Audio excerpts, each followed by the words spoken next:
నమస్కారం. ఈరోజు మనం భారతీయ జర్నలిజం గురించి కొంచెం లోతుగా మాట్లాడుకుందాం.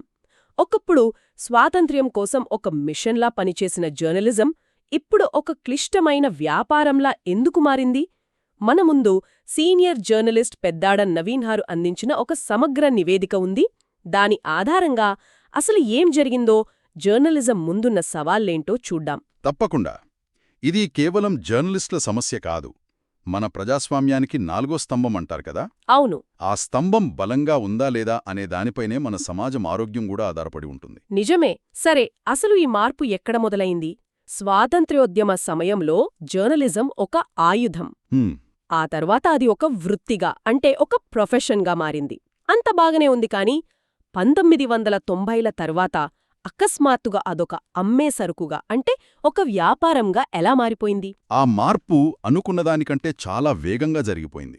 1990లలో మన దేశంలో ఆర్థిక సరళీకరణ మొదలైంది కదా. అవును, లిబరలైజేషన్. కరెక్ట్.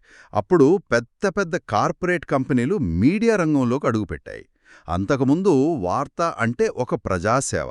కాని కార్పొరేట్లొచ్చాక వార్త అనేది అమ్మదగిన ఒక వస్తువుగా, అంటే ఒక కమోడిటీగా మారిందనమాట.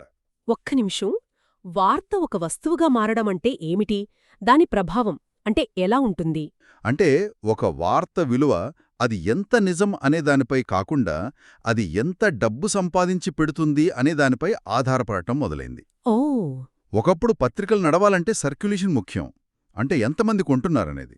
కాని ఇప్పుడు పూర్తిగా ప్రకటనల మీదే ఆధారపడి నడుస్తున్నాయి. అంటే ఎడిటోరియల్ స్వేచ్ఛ తగ్గిపోయిందంటారా? ఖచ్చితంగా. యాజమాన్యాల ఆర్థిక రాజకీయ ప్రయోజనాలే ముఖ్యమయ్యాయి. వార్త అనేది ప్రజలకు చేరడం కన్నా యాడ్స్ తెచ్చే ఒక సాధనంగా మారిపోయింది. ఈ మార్పు వల్ల ప్రజల నమ్మకంపై పెద్ద దెబ్బే పడి ఉంటుంది కదా. ఈ మధ్య గోదీ మీడియా అనే మాట కూడా బాగా వినిపిస్తోంది. మన నివేదికలో కూడా దీని గురించి ఉంది. అసలు దీని అర్థమేంటి? గోదీ మీడియా అనే మాట వెనుక కనిపించేదానికంటే పెద్ద కథే ఉంది. అది కేవలం అధికార పార్టీకి వంతపాడటం మాత్రమే కాదు. దాని మూలాలు వేరే ఉన్నాయా? అవును, దాని మూలాలు ఆర్థిక వ్యవస్థలో ఉన్నాయి. మీడియా సంస్థలు బతకాలంటే ప్రభుత్వ ప్రకటనలు చాలా అవసరం. ఎప్పుడైతే ప్రభుత్వమే అతిపెద్ద ప్రకటనకర్తగా మారిందో అప్పుడు ప్రభుత్వాన్ని ప్రశ్నించే ధైర్యం మీడియాకు తగ్గిపోతుంది. అంటే ఒక రకంగా ప్రభుత్వం మీడియాను ప్రకటనల రూపంలో కంట్రోల్ చేస్తోందని అనుకోవచ్చా? ప్రభుత్వాన్ని విమర్శిస్తే యాడ్స్ ఆగిపోతాయనే భయంతో. ఖచ్చితంగా అదే. దాంతో ప్రజల పక్షాన ఉండాల్సిన వాచ్ డాగ్ పాత్రను వదిలేసి ప్రభుత్వానికి అనుకూలంగా మారిపోతుందనే విమర్శ బలంగా ఉంది. దీనివల్లే మిస్డైరెక్షన్, అంటే ప్రజల దృష్టిని పక్కదారి పట్టించడం అనే ప్రమాదకరమైన ట్రెండ్ మొదలైంది. ఇక్కడే అసలు విషయముంది. మన నివేదిక ప్రకారం సెప్టెంబర్ 2024లో రూపాయి విలువ దారుణంగా పడిపోయి స్టాక్ మార్కెట్ కుప్పకూలినప్పుడు ఆ తీవ్రమైన ఆర్థిక సమస్యల గురించి ప్రజలకు చెప్పకుండా ప్రధాన మీడియా అంతా ఒక సెలబ్రిటీ వివాదంపై రోజుల తరబడి చర్చలు పెట్టిందని ఆరోపణలున్నాయి. ఇది ఎంతవరకు నిజం? అది 100% నిజం. అదే మిస్డైరెక్షన్కి ఒక క్లాసిక్ ఉదాహరణ. దేశ ఆర్థిక వ్యవస్థ అంత ఇబ్బందుల్లో ఉన్నప్పుడు ప్రజలకు ఏం జరుగుతుందో చెప్పాలి కదా. చెప్పాలి, ప్రభుత్వాన్ని నిలదీయాలి. కాని దానికి బదులుగా ఏమాత్రం సంబంధం లేని ఒక సెలబ్రిటీ గొడవను చూపించి అందరి దృష్టిని పక్కకు తిప్పేశారు. దీనివల్ల ప్రజలకు తెలియాల్సిన నిజాలు తెలియకుండా పోయాయి. వాళ్లను అనవసరమైన భావోద్వేగాల్లో ముంచెత్తారు. ఈ ధోరణి వల్ల నమ్మకం పూర్తిగా పోయి ఉంటుంది. దీనికి సంబంధించి ఏమైనా లెక్కలు, సర్వేలు లాంటివి ఉన్నాయా? ఉన్నాయి. రాయిటర్స్ ఇన్స్టిట్యూట్ 2024 రిపోర్ట్ ప్రకారం భారతదేశంలో వార్తలపై నమ్మకం చాలా దారుణంగా పడిపోయింది. ఎంతవరకు? ఆశ్చర్యకరమైన విషయమేంటంటే ప్రభుత్వ ఆధ్వర్యంలోని దూరదర్శన్పై 64% మంది నమ్మకముందని చెబితే ప్రైవేట్ టీవీ ఛానళ్లపై కేవలం 41% మంది మాత్రమే నమ్మకముందన్నారు. ఒక్క నిమిషం ఆగండి. ప్రభుత్వ ఛానల్ని ప్రైవేట్ ఛానళ్ల కన్నా ప్రజలు ఎక్కువగా నమ్ముతున్నారన్నమాట. ఇది చాలా పెద్ద విషయం కదా. అవును, ఇది పరిస్థితి ఎంత తీవ్రంగా ఉందో చెప్పటానికి ఇది ఒక్క ఉదాహరణ చాలు. ఇదంతా యాజమాన్యాల స్థాయి, ప్రభుత్వాల స్థాయిలో జరుగుతున్నది. కాని ఈ ఒత్తిడి కింద నలిగిపోతున్న అసలైన జర్నలిస్ట్ కథేంటి? వాళ్ల పరిస్థితి ఎలా ఉంది? ముఖ్యంగా పట్టణాల్లో పనిచేసే స్టాఫర్లు, పల్లెటూళ్లలో పనిచేసే స్ట్రింజర్ల మధ్య చాలా తేడా ఉందని విన్నాను. ఇది చాలా ముఖ్యమైన పాయింట్. ప్రాంతీయ పత్రికలకు వెన్నెముకలాంటి వాళ్లు ఈ గ్రామీణ విలేకరులు, అంటే స్ట్రింజర్లు. కాని వాళ్ల పరిస్థితి చాలా దయనీయంగా ఉంది. ఎందుకని?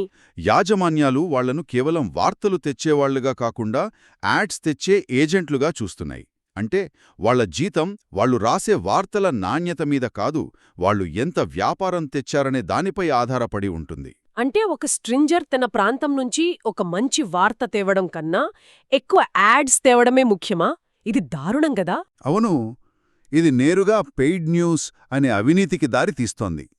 వార్త ఏది, ప్రకటన ఏది అనే తేడానే లేకుండా పోతోంది. ఒకసారి ఆలోచించండి, మీరు ఒక నిజాయితీగల వార్తను రిపోర్ట్ చెయ్యాలనుకుంటారు, కానీ మీ జీతం మాత్రం మీరు తెచ్చే యాడ్స్పై ఆధారపడి ఉంటుంది. అది ఎంతటి నైతిక సంఘర్షణ! ఈ పెయిడ్ న్యూస్ అనేది కేవలం ఈ స్ట్రింజర్లు చేసే పనేనా, లేక యాజమాన్యాల స్థాయిలో కూడా జరుగుతుందా? ఇది కింది స్థాయి సమస్యే కాదు, ఇది వ్యవస్థలోనే భాగమైపోయింది. ముఖ్యంగా ఎన్నికలప్పుడు ఇది తారాస్థాయికి చేరుతుంది. ఎలా? మీడియా యాజమాన్యాలు నేరుగా రాజకీయ పార్టీలతో, అభ్యర్థులతో ప్యాకేజీలు మాట్లాడుకుంటాయి. అంటే ఇంత డబ్బు ఇస్తే ఎన్నికలు అయ్యేంతవరకు మీకు అనుకూలంగా వార్తలు రాస్తాం, మీ ప్రత్యర్థులపై నెగటివ్ కథనాలు వేస్తాం అని డీల్స్ కుదుర్చుకుంటాయి. అమ్మో! మన నివేదిక ప్రకారం 2024 లోక్సభ ఎన్నికలప్పుడు ప్రెస్ కౌన్సిల్ ఆఫ్ ఇండియాకు ఏకంగా 290 పెయిడ్ న్యూస్ కేసులు అందాయట. అది కేవలం అధికారికంగా రిపోర్టైనవి మాత్రమే. కరెక్ట్. బయటకు రానివి ఇంకెన్ని ఉంటాయో! ఆ 290 కేసుల్లో రాజస్థాన్ నుంచే 111 కేసులు ఉన్నాయంటే పరిస్థితి ఎంత దారుణంగా ఉందో అర్థం చేసుకోవచ్చు. ఇది జర్నలిజం విలువల పతనానికి నిలువుటద్దు. ఇంత ఒత్తిడిలో ఇంత అవినీతి మధ్య పనిచేస్తున్న వాళ్లకు కనీసం జాబ్ సెక్యూరిటీ, జీతభత్యాల గ్యారంటీ అయినా ఉందా? ఆ మజీతియా వేజ్ బోర్డ్ ఏమైంది? దాని గురించి పెద్ద పోరాటాలే జరిగాయి కదా. మజీతియా వేజ్ బోర్డ్ సిఫారసులు జర్నలిస్టుల హక్కుల కోసం ఒక పెద్ద విజయం. 2014లో సుప్రీంకోర్టు కూడా అమలు చేయాలని చెప్పింది. కానీ మీడియా సంస్థలు చాలా తెలివిగా చట్టం నుంచి తప్పించుకుంటున్నాయి. జర్నలిస్టులను పర్మనెంట్ ఉద్యోగులుగా కాకుండా కాంట్రాక్ట్ ఉద్యోగులుగా లేదా కంటెంట్ కన్సల్టెంట్లుగా చూపిస్తున్నాయి. దానివల్ల వేజ్ బోర్డ్ నియమాలు వర్తించవా? వర్తించవు. వాళ్లకు చట్టపరమైన రక్షణ కూడా ఉండదు. మరి సంక్షేమ పథకాల సంగతేంగి? ప్రభుత్వాలేమి చేయడం లేదా? కొన్ని రాష్ట్రాలు చేస్తున్నాయి, కొన్ని పట్టించుకోవట్లేదు. ఉదాహరణకు ఒడిషా ప్రభుత్వం అమలు చేస్తున్న గోపబంధు ఆరోగ్య బీమా పథకం చాలా బావుంది. అది జర్నలిస్టులతో పాటు న్యూస్ పేపర్ హాకర్లకు కూడా వర్తిస్తుంది. అది మంచి విషయమే. కాని తెలంగాణ లాంటి రాష్ట్రాల్లో హెల్త్ కార్డులు ఇచ్చినా ప్రభుత్వం హాస్పిటల్స్కి బిల్లులు కట్టకపోవడంతో వాళ్లు జర్నలిస్టులకు ట్రీట్మెంట్ చేయడం మానేసే పరిస్థితి ఉంది. సరే, ఇన్ని సమస్యలున్నాయి, మరి వీటన్నిటికీ పరిష్కారం లేదా? భారతీయ జర్నలిజం మళ్లీ తన గౌరవాన్ని, నమ్మకాన్ని సంపాదించుకోలేదా? పరిష్కారాలు ఉన్నాయి, కాని వాటికి గట్టి రాజకీయ ఇష్యశక్తి కావాలి. మన నివేదికలో కొన్ని మంచి సూచనలున్నాయి. మొదటిది, జర్నలిస్టులపై దాడులను అరికట్టడానికి మహారాష్ట్రలో ఉన్నట్టుగా ఒక బలమైన కేంద్ర చట్టం తేవాలి. దాడులను నాన్ బెయిలబుల్ నేరంగా చూడాలంటారా? ఖచ్చితంగా. రెండోది, ఆస్ట్రేలియాలో మీడియా బార్గెనింగ్ కోడ్ అనే ఒక చట్టముంది. దాని ప్రకారం గూగుల్, ఫేస్బుక్ లాంటి టెక్ కంపెనీలు తాము వాడుకుంటున్న వార్తలకు మీడియా సంస్థలకు డబ్బు చెల్లించాలి. అలాంటి చట్టం మనకు అవసరం. ఇది మంచి పాయింట్. దీనివల్ల మీడియా సంస్థల ఆర్థిక పరిస్థితి మెరుగుపడుతుంది కదా. అవును, వాళ్లకు డబ్బొస్తే ప్రభుత్వ ప్రకటనల మీద ఆధారపడటం తగ్గుతుంది. మూడోది, ప్రభుత్వ ప్రకటనల ఆదాయంలో కొంత భాగాన్ని నేరుగా జర్నలిస్టుల సంక్షేమ నిధికే కేటాయించాలి. అయితే వీటన్నింటికన్నా ముఖ్యమైనది ప్రజల పాత్ర. పాఠకులే మంచి జర్నలిజానికి అండగా నిలవాలి. డబ్బు చెల్లించి వార్తలు చదివే అలవాటు పెరిగినప్పుడే మీడియా సంస్థలకు యాడ్స్ మీద ఆధారపడాల్సిన అవసరం తగ్గుతుంది. అంటే మనం అర్థం చేసుకోవాల్సిందేంటంటే, భారతీయ జర్నలిజం ఎదుర్కొంటున్న ఈ సంక్షోభం కేవలం జర్నలిస్టుల సమస్య కాదు.